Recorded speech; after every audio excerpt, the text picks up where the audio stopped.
Nếu mà một người thiên hữu, một thiên tả ngồi xuống và nói chuyện với nhau một cách tôn trọng lẫn nhau thì chắc chắn là họ sẽ nghĩ ra một giải pháp nào đó mà có thể hòa giải được hai bên. Chào mọi người, quay trở lại với chuyện của Linh. Ngày hôm nay cuộc phỏng vấn sẽ rất là thú vị vì nhân vật phỏng vấn ngày hôm nay là bạn Cherry Hà Nguyễn, một bạn trẻ Việt Nam đang sinh sống ở Hoa Kỳ và bạn theo tư tưởng thiên hữu. Cherry Hà Nguyễn, nếu như mọi người không biết đến thì bạn là một YouTuber cũng hay đăng tải nhiều video về những vấn đề chính trị xã hội Hoa Kỳ theo góc nhìn của một người thiên hữu. Mình biết đến Cheria từ một cái lời bình luận của một người tên là Chí Cao. Trong cái video mình phỏng vấn bạn Cookie Dương thì mình có vào kênh của Cheria và thấy có một số video của bạn ấy gây khá là nhiều tranh cãi và nhận rất là nhiều comment từ phía thiên tả. Trong khi đó thì một số người coi những cái video trước của mình thì lại nói rằng là mình dâm chủ, thổ tả, đảng viên hay thậm chí là dư luận viên cao cấp. Well, cứ cho là mình thiên tả đi thì mọi người hãy thử xem là một người thiên tả, một người thiên hữu ngồi xuống nói chuyện với nhau như thế nào nhé. Vâng, em là Hà Nguyễn, tên tiếng Anh của em là Joey. Em qua Mỹ được gần hơn 4 năm rồi. Em qua đây theo ba mẹ định cư. Em ở Việt Nam đến năm 18 tuổi thì em chuyển sang Mỹ. Bình thường thì em cũng hay thích coi mấy cái chuyện liên quan đến chính trị. Chủ yếu là em quan tâm đến chính trị Hoa Kỳ. Thì từ lúc đầu em đã thích Ben Shapiro, The Rubin Report, giáo sư Jordan Peterson. Thực ra thì em vẫn chưa thành citizen, cho nên là em chưa có đi bầu được. Nhưng mà nếu mà được bầu thì chắc chắn em sẽ bầu cho Donald Trump. Cá nhân em có thích ông Trump không? Nói về chuyện thích với cả yêu ấy, thì em không dám nhận là em thích Donald Trump. Một khi mà nói đến cái từ thích với yêu thì em cảm thấy nó còn, ý kiến của em về ông Trump không còn khách quan nữa. Nhưng mà em thấy Donald Trump là một người thú vị và ông ấy là một người dũng cảm. Cái nữa là ông ấy phải rất là giỏi thì mới có thể trở thành tổng thống Mỹ được. Thứ hai là ông ấy vui tính. Ông ấy nói chuyện buồn cười. Tức là em có cảm giác ông ấy nói mà ông ấy không có tính toán gì nhiều ấy, nghĩ gì nói đấy. Thì không phải là chính trị gia nào cũng có được cái tố chất, cái charisma đó khi mà nói chuyện trước đám đông. Với cả từ lúc lên làm tổng thống em thấy ông ấy ký rất là nhiều sắc lệnh mà có lợi cho người Mỹ. Chỉ có ở bên Mỹ vào thời điểm ông ấy tranh cử lần đầu tiên thì khi đó là rất là ầm ĩ về cái vấn đề đó là ông ấy có những cái lời bình luận khá là khiếm nhã về phụ nữ. So cho nên là em là một người phụ nữ thì em nghĩ gì về những cái lời nói đó của ông Trump? Cái hồi mà em mới nghe tin ấy, cái hồi đó em mới sang thì em vẫn đang theo dõi CNN với cả mấy trang thiên tả. Họ không có nói về cái context tại sao ông ấy nói như vậy. Thì sau này em tìm hiểu cái context đằng sau những cái câu ông ấy nói, đó là ông ấy đang nói chuyện riêng tư với một người bạn, cũng là một người đàn ông. Thì kiểu xuồng xã thôi, cuộc nói chuyện xuồng xã giữa mấy người đàn ông. Chắc chị cũng đã từng nghe qua lúc mà họ ngồi nhậu ấy. Họ cũng nói rất là nhiều thứ khiếm nhã. Em thấy như thế là bình thường ấy, bởi vì người nào bình thường họ cũng sẽ nói những câu khiếm nhã mà người khác nghe được cảm thấy phật lòng. Mỗi người mình ai cũng thế, đâu phải ai cũng hoàn hảo đâu, nhưng mà ông ấy đứng ra ông ấy xin lỗi về cái đó rồi. Thế thì ở Việt Nam khi mà chuyện đó xảy ra thì gần như chẳng ai bênh vực gì mình cả, vì mọi người đều cho nó rất là bình thường. Kiểu là kiểu sao đâu, tại vì đây mình đang sống trong một cái xã hội mà nó còn mang đậm tính chất nho giáo, khổng giáo, đúng không? Còn trọng nam con gái phải làm cái này, con gái phải làm cái kia, con gái con nữa không được như thế. Không nên nói chuyện chính trị, đúng không? Cho nên khi mà qua Mỹ á, mà khi chuyện đấy xảy ra thì chị thấy có cái khác, đó là mọi người lên tiếng rất là mạnh mẽ. Mọi người bảo đấy, chuyện đấy không được, không thể nói với phụ nữ như thế được. Những người tổng thống đảng Cộng hòa trước đấy thì họ cũng không nói năng như thế. Vâng, không, chưa có tổng thống nào nói như vậy luôn ấy. Bởi vì em nghĩ tất cả những tổng thống trước ấy, họ đều là những chính trị gia chuyên nghiệp. Nhưng mà ông Trump này, lâu nay ông ấy chỉ là một người kinh doanh bình thường thôi, nhưng mà ông ấy quyết định tranh cử. Từ trước đến giờ, đến cái lúc tranh cử thì ông ấy chắc chắn sẽ nói những cái thứ mà người khác không muốn nghe, nó không hợp với một chính trị gia, với hình ảnh một chính trị gia. Nên là bị đào ra và bị bêu xấu là chuyện bình thường. Từ khi nào em định hình mình là một người theo xu hướng thiên hữu? Và như thế nào là thiên hữu? từ lớn đến bé em đã là người theo thiên hữu, bởi vì ở nhà ấy thì mẹ luôn dạy là con gái thì phải có trách nhiệm với bản thân, đừng có dựa dẫm vào ai để mà sống cả, sau này phải tự kiếm sống, có một nghề nghiệp riêng. Cái đó là một giá trị thiên hữu. Ngoài cái trách nhiệm bản thân ra, giá trị thiên hữu nó còn coi trọng gia đình rất là nhiều. Tức là mọi việc mình làm mình đều suy nghĩ tới gia đình trước, nghĩ xem là nó có ích cho mình và cho gia đình hay không. Mà nói về mặt chính trị thì người thiên hữu họ thích chủ nghĩa tư bản. Cái quan trọng nhất đối với họ chính là tự do thương mại, và họ cũng muốn restricted border, tức là họ muốn ranh giới giữa quốc gia và quốc gia khác phải thật là rõ ràng. Tức là họ không thích người nhập cư trái phép vào Mỹ sinh sống.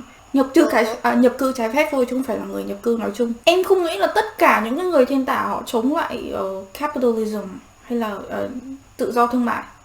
Nhưng mà những cái người cực tả ấy, những cái người mà em nói rất nhiều trong video của em ấy, thì những cái người đấy là những cái người mà họ rất ghét thị trường tự do và họ thích chủ nghĩa cộng sản.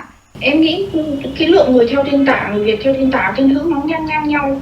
Em nghĩ thiên tả họ nghĩ là chính phủ phải chịu trách nhiệm cho rất là nhiều thứ xảy ra trong cuộc đời họ. Tại sao họ thích mở rộng cái tầm ảnh hưởng của chính phủ ra, rồi họ muốn tự do cá nhân, quyền cho phụ nữ, họ đấu tranh rất là ác liệt, quyền phá thai của phụ nữ chẳng hạn. Em nghĩ cái giá trị trung tâm của người thiên tả đó là tự do cá nhân, và nó đối lập với cái giá trị family values của thiên hữu. Dạ, hơi đối lập một chút, nhưng mà em nghĩ không đối lập nhiều. Nếu mà một người thiên hữu, một thiên tả ngồi xuống và nói chuyện với nhau một cách tôn trọng lẫn nhau thì chắc chắn là họ sẽ nghĩ ra một giải pháp nào đó mà có thể hòa giải được hai bên. Nhưng mà bây giờ thì cái hiện tượng mà thiên hữu thiên tả ngồi nói chuyện với nhau bình thường mà không đánh nhau đổ máu ấy có vẻ hơi hiếm. Em cũng rất là sợ. Cái lúc mà làm kênh YouTube em cũng bị bạn bè xung quanh nói là mày cẩn thận đừng có để trở nên cực đoan quá. Em cũng biết là những cái người mà làm truyền thông ấy, mà những người mà đặc biệt nói về chính trị ấy, họ bị tấn công rất là nhiều. Và những cái comment đấy như người khác họ nhìn vào họ bảo ôi có vấn đề gì đâu, người ta nói linh tinh thì mà bỏ qua đi. Nhưng mà khi mà mình đứng trong cái hoàn cảnh của những người mà phải nhận những cái comment này, nó khó kinh khủng luôn. Em thấy nhiều người mà họ bị trầm cảm và họ bị ảnh hưởng tâm lý rất là nhiều bởi những comment đấy. Mà may thì em chưa đến mức đấy. Thực ra là bây giờ em không dám vào kênh YouTube của em để comment nữa.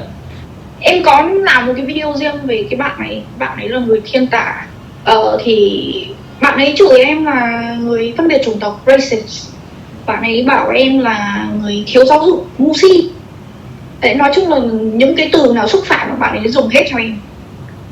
Lúc đầu thì cũng kiểu tức giận lắm chứ, nhưng mà cũng phải bình tĩnh lại và đọc nhiều lần xem mà nó nói cái gì đó ý đúng hay không, nó có constructive cho mình để mình thay đổi hay không.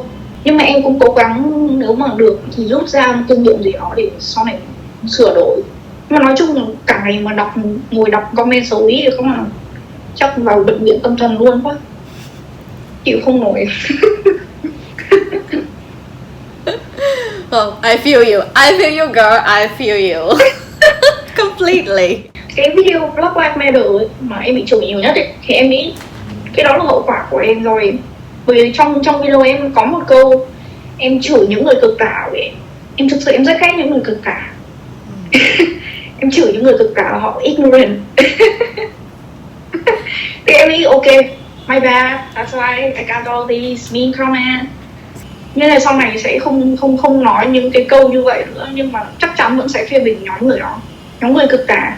Em có theo dõi một cái chị YouTuber, chị ý là người liberal, em rất là tôn trọng chị ý, nhưng mà chị ý rất ghét người cực tả giống em. Và chị ý sẵn sàng, cho dù là mình theo Democrat nhưng mà họ sẵn sàng đứng lên họ chỉ trích cái nhóm cực tả leftist. Thì đó là những người mà em tôn trọng, không phải là em ghét thiên tả. Có rất nhiều người theo thiên tả mà em tôn trọng. Thế còn những người cực hữu thì sao? Em thấy họ có extreme như những người cực tả không? Cực hữu nói đến hành động của họ mà được báo chí nói tới, em chưa thấy họ làm gì cả. Nếu mà cực hữu mà có hành động gì đó mà extreme như bên cực tả, chắc chắn là phía media cánh tả sẽ tập trung vào cái đó và chịu trích rất là nhiều. Tất nhiên là racism, phân biệt chủng tộc nó có thật, nhưng mà phân biệt chủng tộc có hệ thống mà nhà nước đặt ra luật lệ để phân biệt nhóm người này với nhóm người khác, cái đó không còn tồn tại nữa. Thực ra em thấy ở Mỹ là ít bị phân biệt nhất luôn ấy. Em không thấy mình bị phân biệt nhiều lắm. Mà nếu mà bị phân biệt chủ yếu là từ cộng đồng người Việt phân biệt em. Vì em là Bắc Kỳ, phân biệt Bắc Kỳ với Nam Kỳ một chút ấy. Nhưng mà nếu mà em nhận thức được cái chuyện bị phân biệt chủng tộc nó còn tồn tại đúng không? Và nó nhắm vào những nhóm sắc tộc thiểu số, thì em nghĩ cái việc đấu tranh cho cái điều đấy thì nó có chính đáng không? Còn tùy vào cái mục đích đấu tranh của mấy người đó là như thế nào. Nếu mà họ chỉ ra cho em được là cái sự việc là như thế này, tôi là người Mỹ đen, tôi nộp đơn xin việc nhưng bị từ chối, và tôi nghi ngờ rằng những cái người nhận tôi vào làm phân biệt chủng tộc. Nếu mà có trường hợp đó xảy ra thì em chắc chắn sẽ đấu tranh, bởi vì cái đấy là không công bằng. Nhưng mà hiện tại họ đấu tranh, họ lại bịa ra những cái thứ, những cái conflict không có thật để họ đấu tranh cho cái đó, thì em không ủng hộ cái đó. Những cái conflict họ bịa ra mà em nghe thấy là những conflict nào? Họ liên tục chỉ vào cái systemic racism, rồi là họ nói là cảnh sát phân biệt chủng tộc, lùng giết người Mỹ đen. Cái đó là không có thật. Em không nghĩ là do nhà nước cố tình đẩy họ vào cái hoàn cảnh đó. Họ tìm cách đỡ người Mỹ đen rất là nhiều. Cái affirmative action, rồi nếu mà mình là single mom thì mình còn được chính phủ trợ giúp. Nhưng mà những cái chính sách đó của chính phủ Mỹ đối với cộng đồng Mỹ đen, bên cánh hữu thì họ nói không có hiệu quả, mà em tìm hiểu thì em cũng thấy không hiệu quả. Thì cánh hữu họ có giải pháp khác, đó là họ muốn làm như thế nào, tìm cách mà đem người cha quay trở lại với gia đình người Mỹ đen. Tức là con cái thế hệ sau của người Mỹ đen lớn lên phải có đủ cả cha cả mẹ chăm sóc. Những người thiên tả khi mà họ đưa chính sách giúp đỡ những người thiểu số, họ có ý tốt, nhưng mà nhìn vào mặt thực tế, những giải pháp của họ không có hiệu quả. Nếu có những giải pháp hiệu quả thì em nghĩ em có ủng hộ không? Có, tất nhiên rồi. Nếu mà họ đưa ra giải pháp hiệu quả, em nghĩ là nếu mà người thiên tả thiên hữu mà không cãi nhau nhiều quá thì chắc chắn họ sẽ đồng ý là phải tìm cách đem người cha trở lại với gia đình người đen. Cái đó ai cũng muốn hết đấy. Vậy là em hoàn toàn tin rằng là người Cộng hòa và người Dân chủ có thể ngồi xuống nói chuyện với nhau một cách bình tĩnh, lịch sự, tôn trọng nhau để tìm ra giải pháp chung được mà, đúng không? Vâng, em hoàn toàn tin vậy. Em có nghĩ có khi nào một người cánh tả có thể thuyết phục được em, khiến em thay đổi quan điểm về một số vấn đề không? Có chứ ạ. Bản thân của em cánh tả. Mỗi mình em cánh hữu. Em cũng rất là sợ mình có ngày trở nên cực đoan khi mà mình chỉ tiếp thu thông tin một chiều. Sắp tới em có cái dự án lớn là em sẽ đọc sách của Karl Marx. Em muốn đọc Karl Marx xem là Karl Marx trong lý thuyết nó có khác gì Karl Marx. Những cái tư tưởng cộng sản được đưa vào vận hành ở Xô Viết và Trung Quốc và Bắc Hàn không, thì em nghĩ cái đó sẽ là một dự án lớn mà em phải dành ra nhiều thời gian để đọc. Chị rất là thích khi mà em nói rằng là dân chủ và cộng hòa như là yin và yang, âm và dương. Tức là em đem cái khái niệm phương Đông sang để nói về chính trị phương Tây. Tức là cá nhân em khi em nhìn nhận hai đảng này thì em không nghĩ nó cần phải chỉ tiêu nhau, đúng không? Nó cần cái sự tồn tại song song của nhau khi mà em đưa ra cái so sánh như thế. Dạ đúng rồi chị. Bởi vì bây giờ tưởng tượng là không có đảng Dân Chủ nữa mà chỉ có Cộng Hòa thì chắc chắn sẽ có chuyện xảy ra. Cái gì nó cũng có cái giới hạn của nó. Mà bây giờ không có Cộng Hòa mà chan hòa lại những cái mà mistake ở bên thiên tả thì cũng chắc chắn chuyện xấu xảy ra. Cái giới hạn kinh khủng nhất ở bên thiên tả đó là chủ nghĩa cộng sản. Những gì xảy ra ở Xô Viết chắc chắn sẽ xảy ra ở Mỹ. Khi không có dân chủ mà chỉ có Cộng Hòa thôi thì có nhiều người nói là Hitler, nationalism sẽ xảy ra đối với thiên hữu. Cho nên là tại sao mà những cái người cực tả họ hay chửi những người thiên hữu là Nazi. Thì đó là hai cái giới hạn kinh khủng nhất mà em không muốn xảy ra. Chị rất là buồn khi mà thấy người Việt mình tranh cãi với nhau và thậm chí là sỉ nhục lăng mạ nhau từ mặt nhau chỉ vì những vấn đề này. Rất là thì em cũng buồn. Em nghĩ là mình có thể ngồi xuống nói chuyện với nhau, nhưng mà mình phải chọn đúng người thì mình ngồi xuống nói chuyện.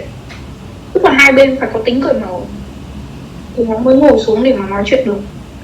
Nhưng mà lỡ may mà mình đưa một người cực tả, một người cực hữu mà hai họ không có care ý kiến nào hết, ý kiến của mình là duy nhất thôi thì cũng không giải quyết được vấn đề gì cả.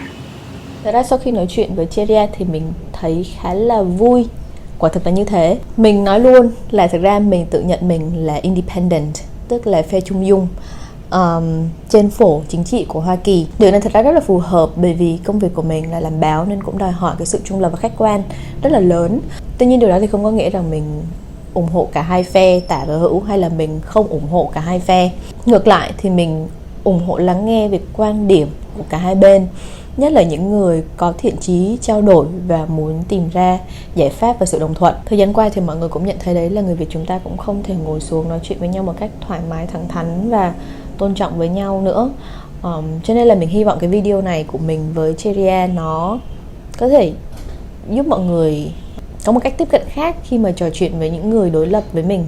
Mình tin là nếu chúng ta thực sự lắng nghe và tôn trọng nhau thì chúng ta sẽ nhận thấy là chúng ta có nhiều điểm chung hơn chúng ta nghĩ. Và mình cũng mong là mọi người không quên rằng là dù chúng ta có không đồng tình với những điều gì người kia nói thì cũng không có nghĩa là chúng ta phải căm ghét họ. Video này không phải là một video nhằm để tranh luận, phản bác là những điều mà Cheria đã nói trong kênh của cô bé, mà mục đích là mình muốn tìm những điểm chung với Cheria, và từ những điểm chung đấy thì chúng ta có thể giải quyết những cái sự khác biệt như thế nào.